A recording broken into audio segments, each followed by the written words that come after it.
Stephen Meyer, 56 Adelphia Road. I'm also Vice Chair of the Board of Adjustment. I am one of the three that have been spoken about who voted against this. With the ordinance you have here, one of my biggest concerns is the fact that you're including this entire package in all the SED zones. If this is going to be done, you should set this off into its own zone. So we should spot zone? I don't know, I'm trying to understand what you're saying.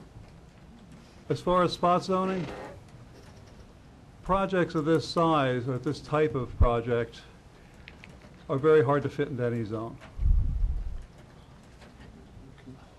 So you would conceivably create a zone for it. What you're doing here, though, as far as including this in the all SEDs, every SED zone is large enough to accommodate this facility. It's just a matter of putting existing properties together. And what you have done is, with this ordinance, you are creating the entire application, everything they asked for, and a little bit more. As if it comes in front of planning board, it's a fully conforming application. The planning board can do nothing to change any of that. And it can happen in every other SED zone. You can see one of these down on Randolph Road. You could see one of these on the road leading from Farmingdale down to Lakewood. Over by, what I think it was Daisy Farm. The farm stands there. Frequency engineering is large enough to accommodate this. That's what you're looking to approve here tonight. Okay, so let me understand. Making it so that a recreational facility of this type can be built in different places, you're saying is a bad thing. Providing they conform to what is stipulated in the ordinance. But you're telling me it's a bad thing. To allow of these in any of the other SED zones? To allow them anywhere this size? How many of them do you want? This obviously is a very profitable business, so they wouldn't be pushing this hard for it. What's to keep someone else from coming in with something the same? I think I understand what you're saying, but isn't there a ShopRite and a Walmart and a Acme and a Food Town?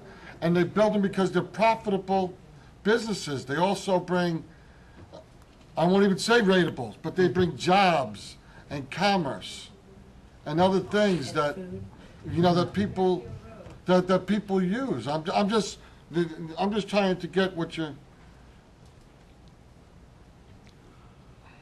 I have never seen an ordinance written like this that so firmly outlines everything for a particular use.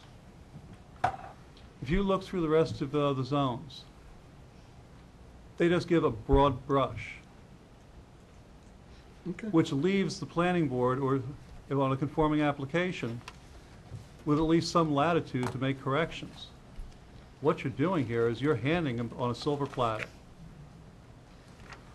And you're trying to put this into an area which is environmentally sensitive. We've never been able to get the map, the wetlands map for Mac, and the storage facility that was approved on 33 adjacent to this, side by side, because I don't think they agree. Okay, I really, I don't know what you, I don't know where you're going there. I'm sorry. I think there's more wetlands on this property than what's being shown.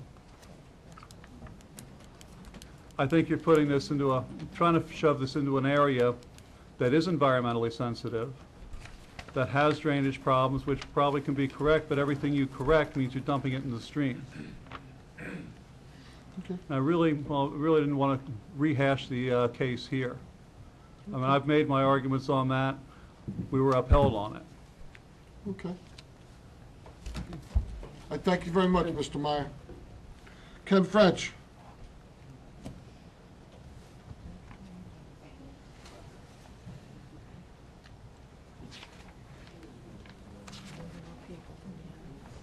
Buddy.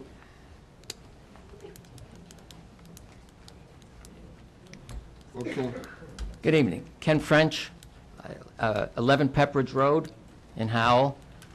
I'm representing myself and also the Chamber of Commerce, as I'm also on the Board of Directors. I was also one of the people who was on the zoning board when this was discussed. And I had really hoped just to come up and say, yeah, I'm for this, and sit down. But I have to reply to some of the things that have been said. I don't think Mr. Nicastro has really done his homework, because you can deny an application because of traffic. So that's the first thing that struck me. As a personal thing, I'd also like to mention that... Oh, come on, Mr. No, hold on, please. Please. Please. You're better than that, man. Come on. Please. Okay? Applications have been denied because of traffic. At any rate, the other argument a lot of people do, is like, if you approve this thing, you're either doing a disservice to the town, and we heard this, on the zoning board. Those kind of arguments are nonsense. It shouldn't be part of anything. It's just a tactic used by the people that are against something. Reiterate again that the recreation is a goal listed in the master plan. So this is not against the master plan, just that the master plan never said where they had to go. Let's keep it down, please. It was talked about sewer. Yes, one of the conditions of this property was that it would be sewered, and they are going to run sewer in, and it's not going to cost the town because it's going to be handled by the different applicants. The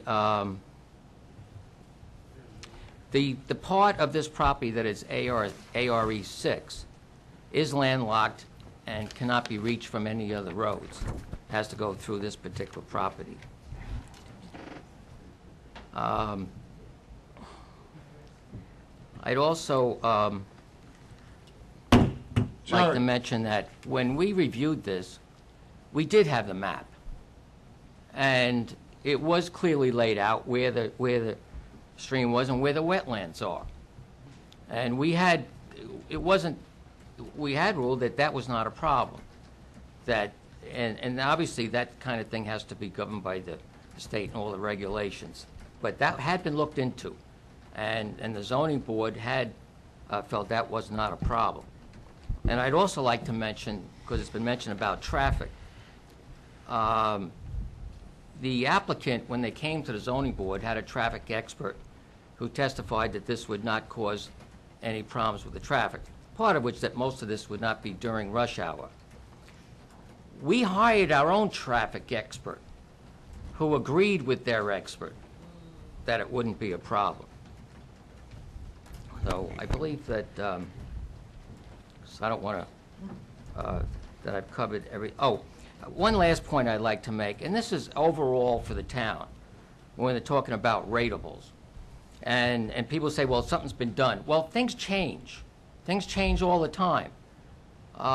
You now have the situation that town's going to have a problem where the age-restricted development that was approved, well, all the ones that are in town, and the new one that's on 33, now the state has passed this rule that says that you can change it from age-restricted.